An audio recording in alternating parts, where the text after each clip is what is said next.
नमस्कार फ्रेंड्स, मैं हूं डॉक्टर खुशबू। मैं एक गायनेकोलॉजिस्ट और आईवीएफ कंसल्टेंट हूं मन्नत आईवीएफ सेंटर पटना में। फ्रेंड्स, आज के वीडियो में हम बात करने वाले हैं ट्विन प्रेगनेंसी के बारे में, यानी जुड़वा बच्चों के साथ गर्भधारण। ट्विन प्रेगनेंसी एक ऐसी स्थिति है जहां पे आपके गर्भाशय में एक साथ दो बच्चे पल रहे होते हैं, यानी एक के बदले दो बच्चे एक साथ आपके गर्भाशय में पल रहे हैं।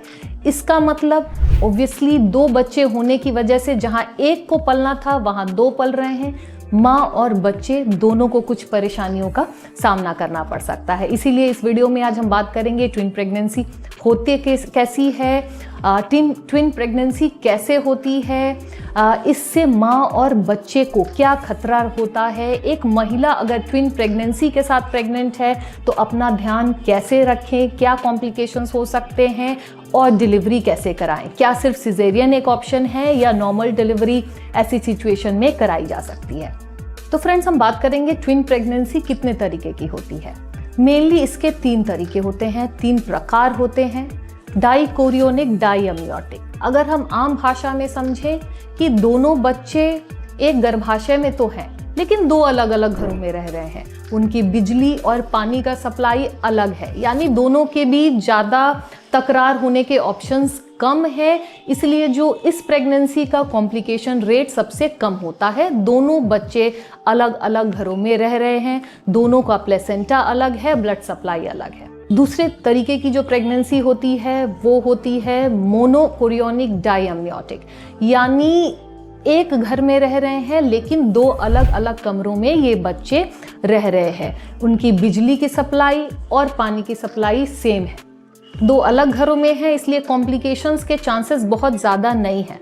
लेकिन एक ही प्लेसेंटा से उनको ब्लड सप्लाई जाता है, जिससे कि दोनों में कॉम्प्लिकेशंस के चांसेस होते हैं, दोनों के बीच में डिस्क्रिपेंसीज के चांसेस होते हैं।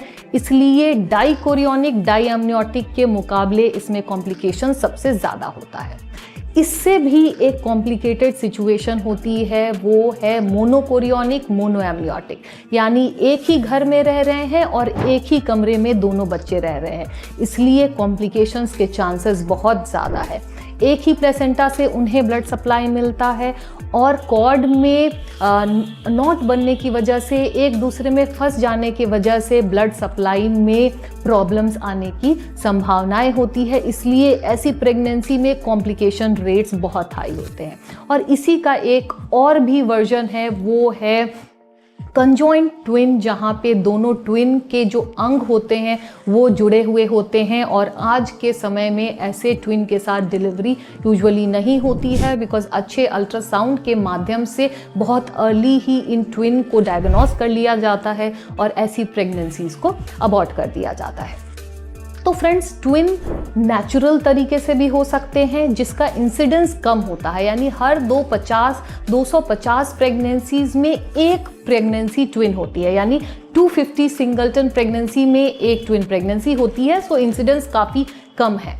लेकिन आजकल इनफर्टिलिटी के केसेस बहुत बढ़ गए हैं, जिसकी वजह से जो हम दवाइयाँ देते हैं ओवुलेशन इंडक्शन के लिए, उससे ट्विनिंग होने के चांसेस बहुत ज़्यादा होते हैं, बिकॉज एट ए टाइम उसमें दो से ज़्यादा अंडे बनने की संभावनाएं होती है। अगर दोनों अंडे फर्टिलाइज हो गए तो दो एम्ब्रियोज बनते हैं और ट्विन जुड़वा बच्चे होने के चांसेस बढ़ जाते हैं।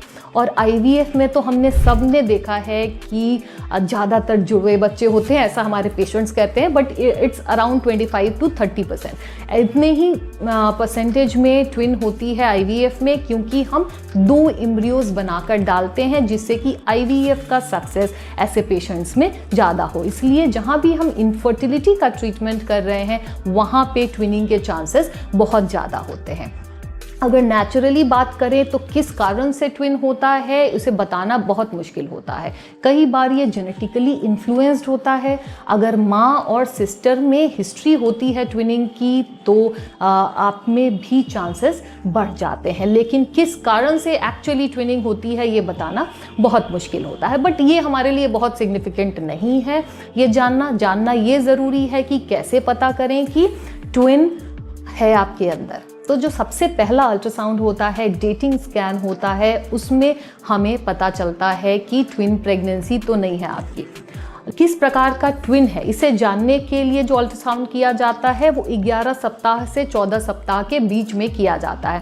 इसलिए फ्रेंड्स, इस समय के अल्ट्रासाउंड को कभी मिस ना करें।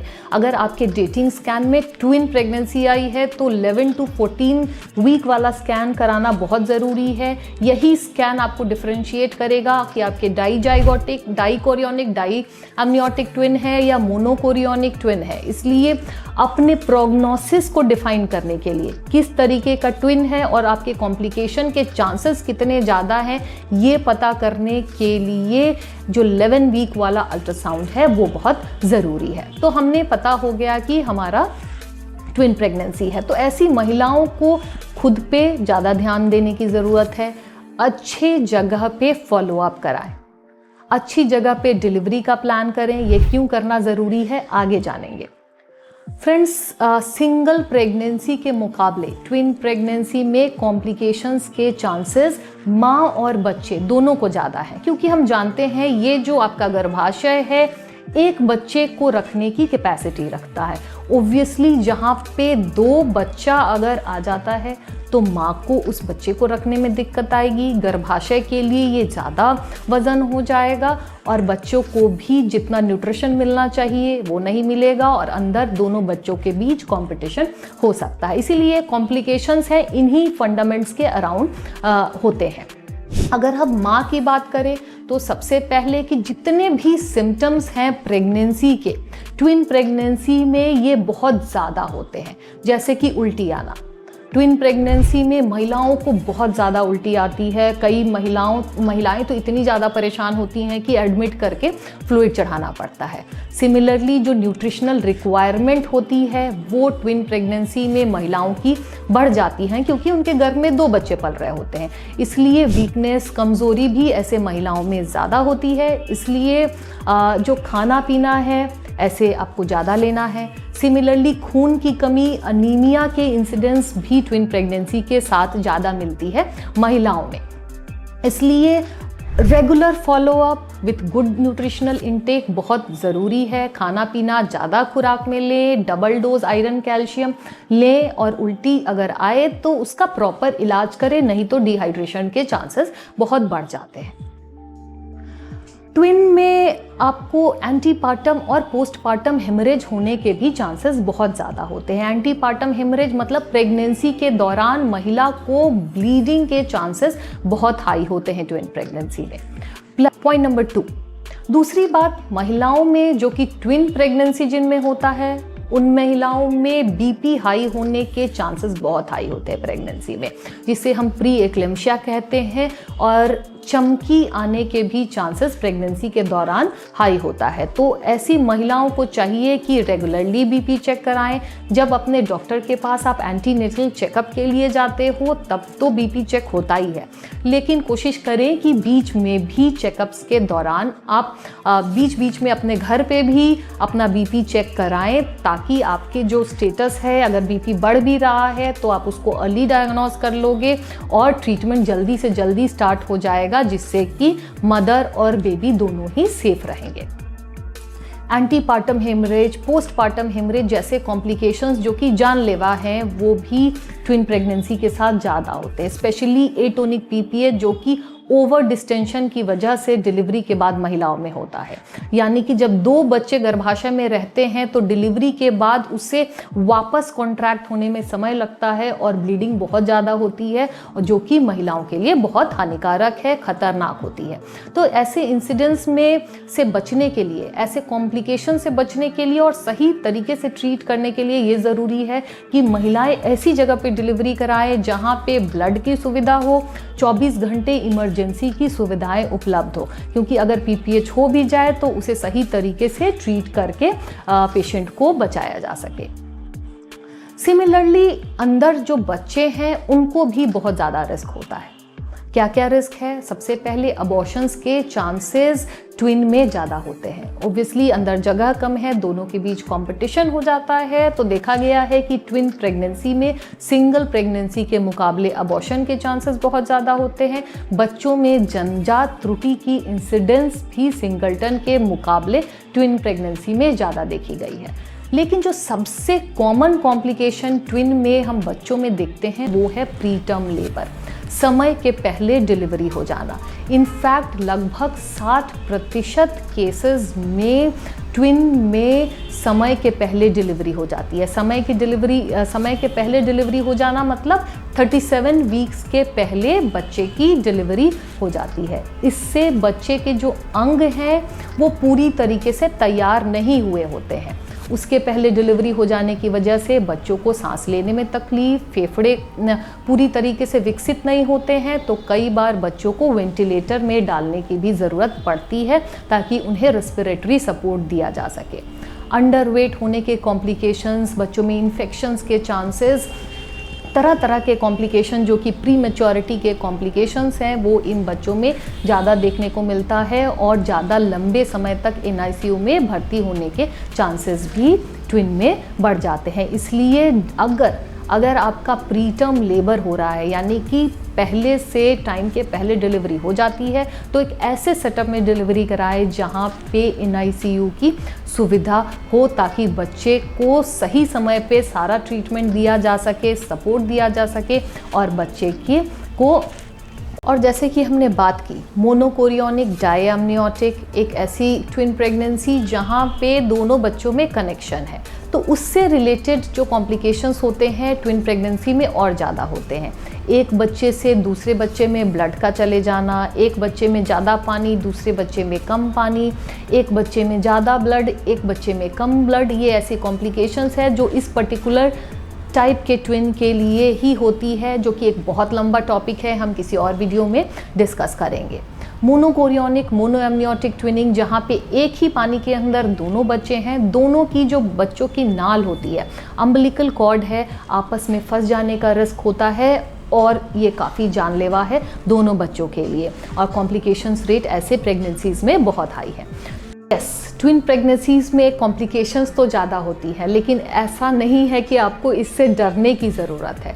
अगर रेगुलर एंटीनेटल चेकअप कराएंगे, फ्रीक्वेंट एंटीनेटल चेकअप कराएंगे और एक अच्छी जगह पे डिलीवरी कराई जाए तो इन सारे कॉम्प्लिकेशंस से बचा जा सकता है। इसलिए फ्रेंड्स, मैं एक ही रिक्वेस्ट करूँगी, अगर आपको ट्विन प्रेगनेंसी है तो सोच समझ के अपने सेंटर का चुनाव करें और ऐसे ही सेंटर को चूज़ करें जहाँ पे इमरजेंसी की सुविधा उपलब्ध हो और NICU सेटअप हो।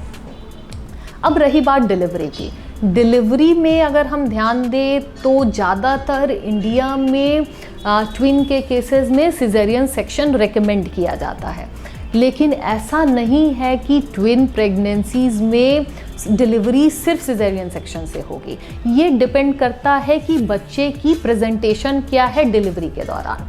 अगर दोनों बच्चे का सिर नीचे की तरफ है, किफैलिक प्रेजेंटेशन है, तो कॉम्प्लिकेशन के चांसेस काफ़ी कम होते हैं और हम नॉर्मल डिलीवरी प्लान कर सकते हैं अगर और सारे पैरामीटर हमारे साथ में है तो। लेकिन अगर ट्विन में कोई बच्चा ब्रीच है, यानी कि उल्टा है, एक बच्चे का सर पहले है और दूसरे बच्चे का बटक्स बाद में है, या फिर बटक्स ही फर्स्ट प्रेजेंटेशन है, तो वैसे में सिजेरियन सेक्शन बेटर और सेफ ऑप्शन होता है।